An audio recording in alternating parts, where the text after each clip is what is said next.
Okay, really powerful bass trick to share with you guys. You can use on any bass preset pretty much. In this example, I'm just using this kind of rolling bass line. And let's say we want to make this a bit wider or add some layers. We could obviously just add unison. But I think there's a better way to do this. So if we keep this at one voice of unison and instead Alt or Option drag our oscillator to another oscillator, what we can do instead is layer this oscillator by using two voices of unison, which is actually the only number of unison that is purely stereo. We could pitch this up a few octaves.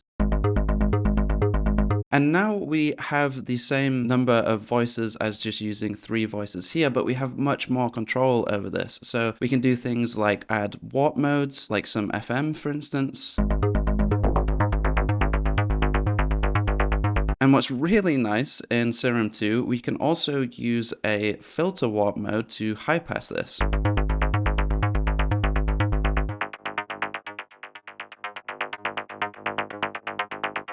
So much more control. We could even use smooth interpolation to have a lot of control over the waveform itself.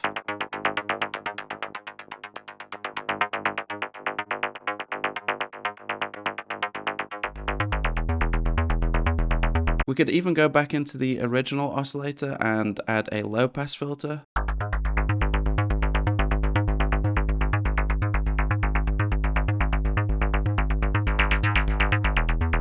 Maybe bring down the level of this a bit.